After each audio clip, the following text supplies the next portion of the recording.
we were headed to Tana Toraja. So we got off the plane and we met our guide and our driver.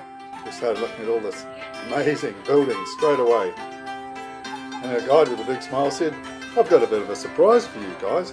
Would you like to go to a wedding?" Well, of course we would.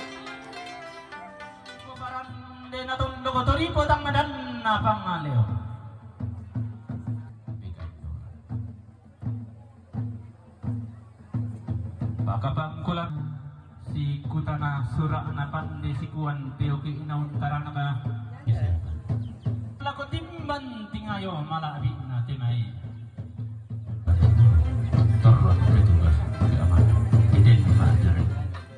Gosh, they all looked very serious. Bride and groom, the parents, the whole lot of them. But they did very nicely ask us to stay, but our guide said we had plenty to go and have a look at, so off we headed. Oh, we went for lunch. Oh, there's some strange things. We were told before we went to Sulawesi that the food would be extreme.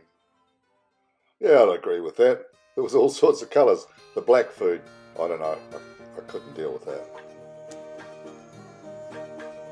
Our driver, who just kept on smiling. Christian Torajans believe that when people first die, they're only sleeping. They keep the body in the house for a few weeks or even years to pay respect and collect money for the funeral. They don't bury the dead in the ground. They put them into caves or crypts. They make figurines of the dead, and they're known to clean the bodies and change their clothes. Babies that die before their teeth grew, they're not buried in graves. Torajan people believe that they should get their rest on a certain type of tree, and the resin is white like milk. The baby would get milk from the tree after death because they cannot get it from their mother anymore.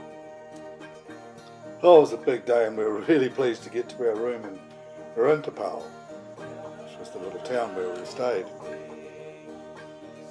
The traditional Tonkanon houses of Tana Toraja have achieved World Heritage status, and where we were staying there was a whole group of them.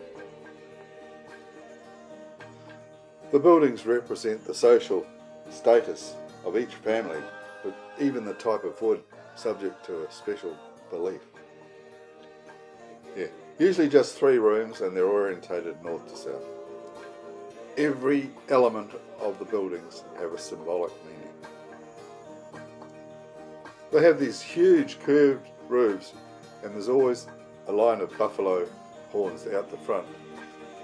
They demonstrate wealth and prestige.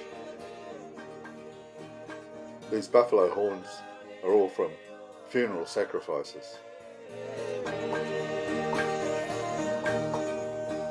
Well, I was off again into the hills the next day having a look at stuff.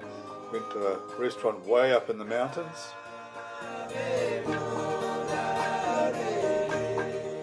There were crypts and caves with bodies in them all over the place. A funeral in Toraja lasts for a couple of days, depending on the social status and the money the family can spend it. It's usually around a week, including preparations, welcoming guests, sacrifice, and lastly, burying the body. Our first funeral was on preparation day, and you could see all the buffaloes waiting to be sacrificed. Torajan people believe that a buffalo will take the soul to heaven, and the pig will guide them. Every funeral, at least 1 buffalo and 1 pig will be sacrificed. At the funerals for very wealthy people, they have a very lifelike figurine of the deceased. The countryside really is full of holes in rocks and burial caves.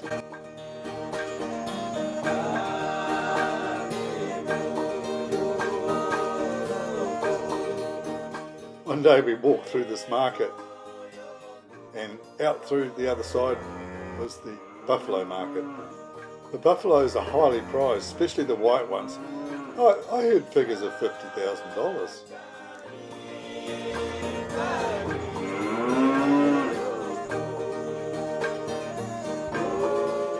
The school kids were practicing for Indonesian Independence Day on the 17th of August. Our driver got a bit hacked off because they wouldn't get off the road.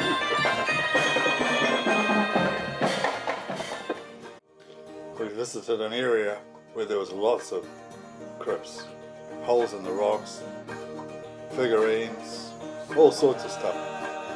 Coffins all stacked up, stashed into the ground.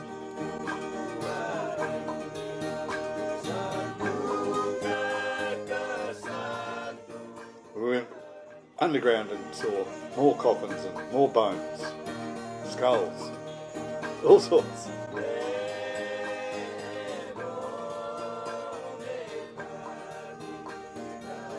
Heading for another funeral. The driver said it was good manners to take a gift to a funeral, so we gave him some money and he went and bought some cartons of cigarettes to take. This is the place for receiving the guests. And this is the procession of the close family to welcome the guests who are sitting inside.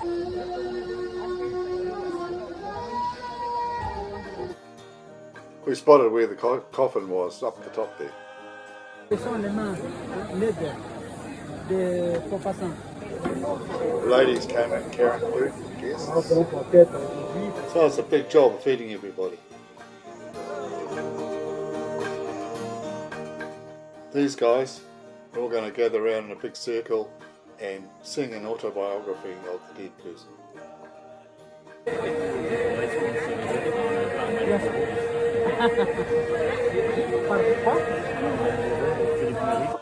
Then these guys arrived.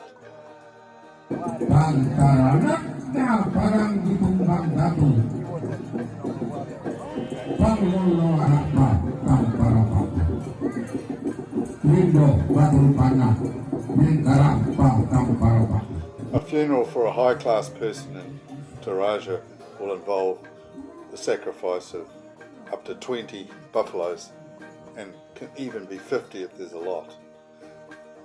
Most of the sacrifices occur in the centre there, and apparently sometimes there's that much blood, the ground is just soaked red.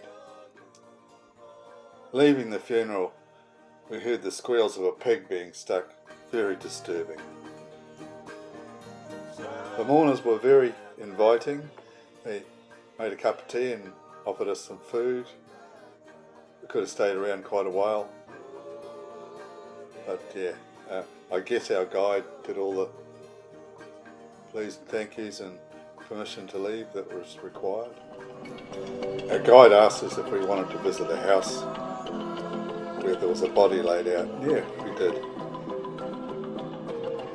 Families would often visit the deceased, give food 3 times a day, talk to the person, clean body, change clothes. Death is not seen as a final farewell in Tana Toraja. The bond with the deceased extends beyond life and remains an indissoluble part of their existence. We didn't get to see the final day of a funeral, but the coffin is carried on a litter, usually, to the place of interment. Apparently there's a lot of singing and dancing, even around the coffin. It's a joyous occasion. While we were there, they were really busy. They were making temporary shelters so all the rallies and friends could stay during the funeral.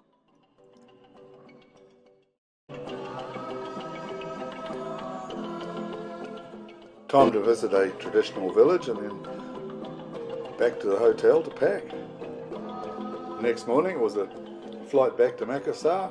Unfortunately we had to hang around in the airport all day, frustratingly so, and then it was back to Bali in the evening.